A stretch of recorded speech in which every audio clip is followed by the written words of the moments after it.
大家好，歡迎來到粵語娛樂，每天準時為你送上香港娛樂資訊。今日我哋就嚟講講當年嗰位香港小姐陳茵。近日嘅傳言話，佢快將搞個大復出，返嚟 TVB 添。自從結咗婚之後，佢孕育咗3個細路，甚至有留言指出，佢哋夫妻為咗迎接第4個小朋友，決定要提早復工，謀份養家糊口嘅生計。下面就由小編帶領大家細水長流講嚟聽。陳茵原籍加拿大，出身醫生家庭，由小到大都係靚絕人寰。中學時期就參加過唔少選美比賽。她喺多倫多安大略藝術設計學院畢業之後，短暫做過平面設計師嘅工作。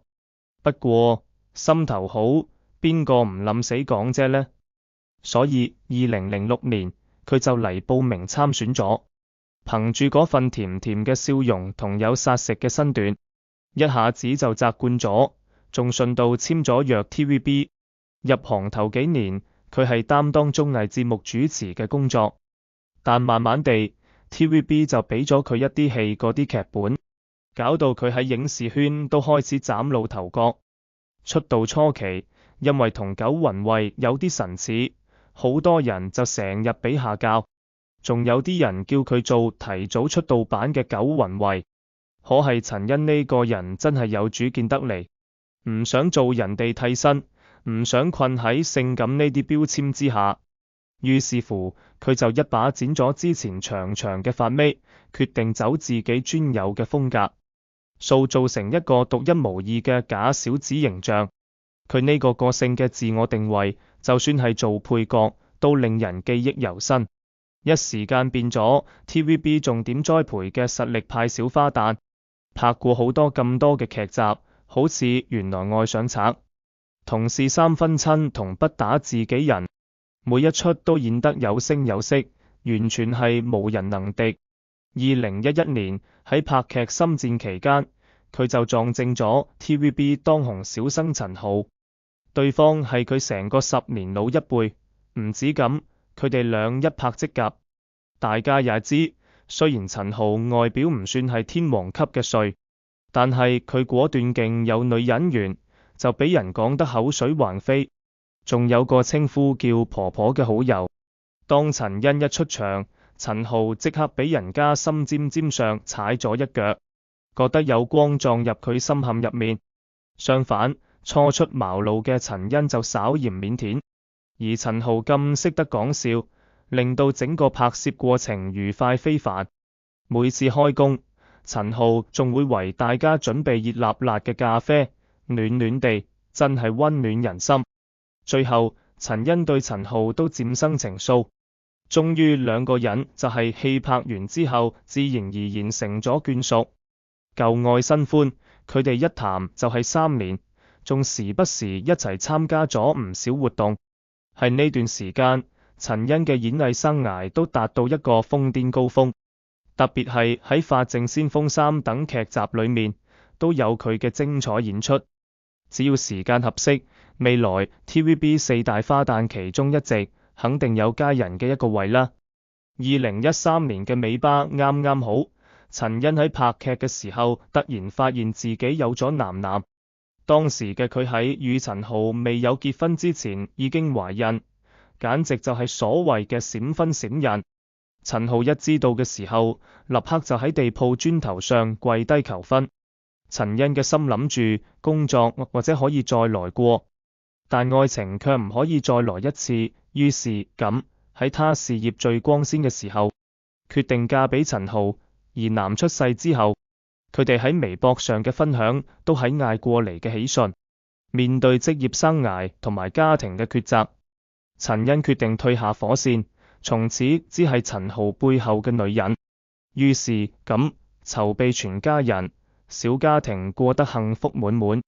其實佢亦都有考慮過復出嚟，但3個小朋友都等緊佢嘅照顧。相比之下，佢更想對家庭獻出全心全意。到咗2016年，陳茵同 TVB 嘅合約結束時再無續約，9年嘅演藝生涯一樣咁畫上句號。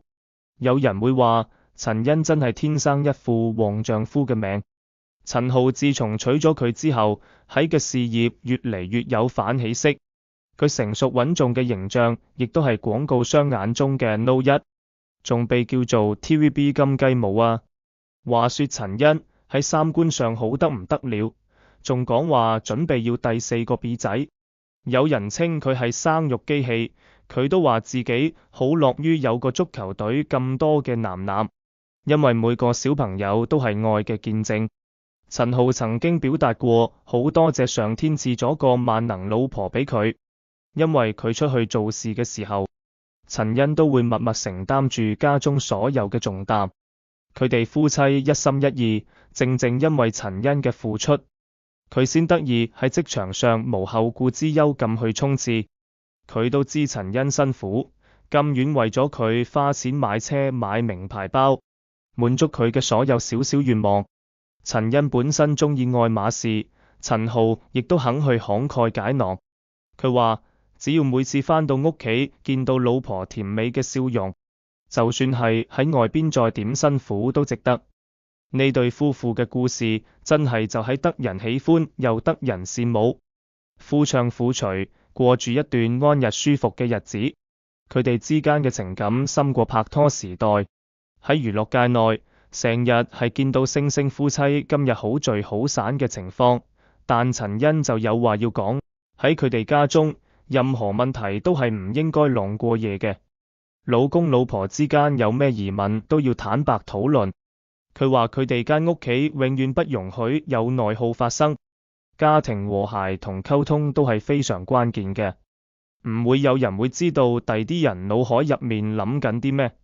可能我哋都應該學下佢哋，叫自己嘅日子都可以好似佢哋咁溫馨和諧啊。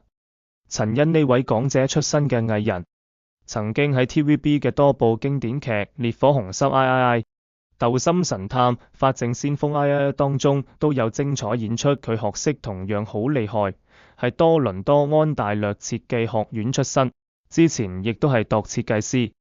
可惜喺事業巔峰時期嘅他，選擇咗喺最好嘅年紀嫁俾大佢10歲嘅陳豪，選擇息影專心做起全職媽咪。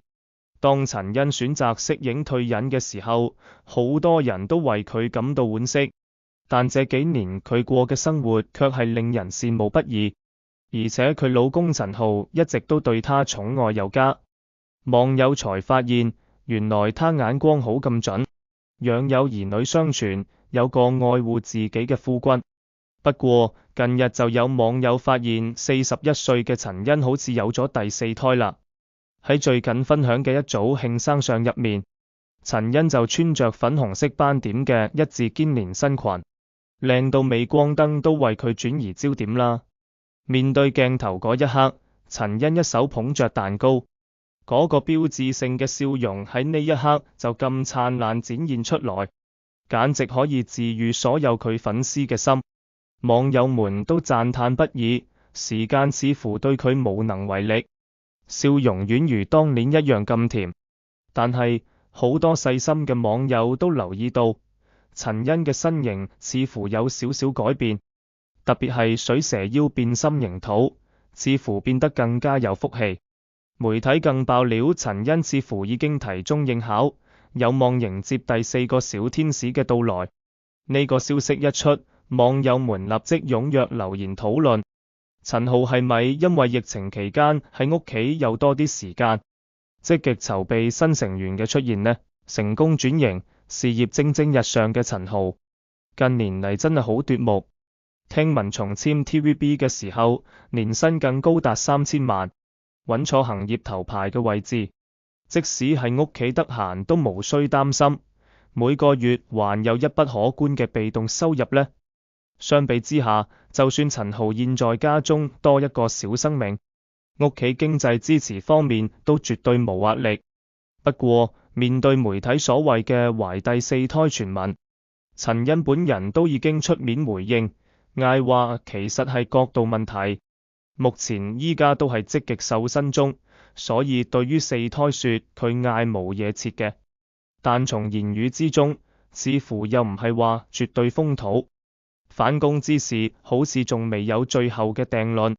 有趣嘅係，之前陳浩喺父親節真係好疼愛屋企人，乖仔仔地送咗3個小朋友每人一套澤哥窩，仲唔係內地嘅樓，而係英格蘭嘅豪宅。咁搞作，估計他們家族對未來定居國外都已經有咗打算。喺圈內，陳浩對陳欣嘅愛向來都係傳頌嘅。自結婚以來，陳欣就直伏喺幕後，全力支持佢老公，兩人嘅恩愛猶如港劇嘅金句，熱播續集。而隨着陳浩人氣嘅飆升，呢一家5口嘅生活品質都越來越好。雖然陳欣暫時未有打算復出，但老公事業如此順利嘅話，輔助夫君同埋專心撫養下一代，亦係一個美滿嘅選擇。大家對陳欣將來會唔會再有新成員嘅打算，有啲乜嘢睇法？歡迎喺評論區分享你嘅想法。鍾意我嘅內容記得按訂閱，下次再細聊，與大家見啦。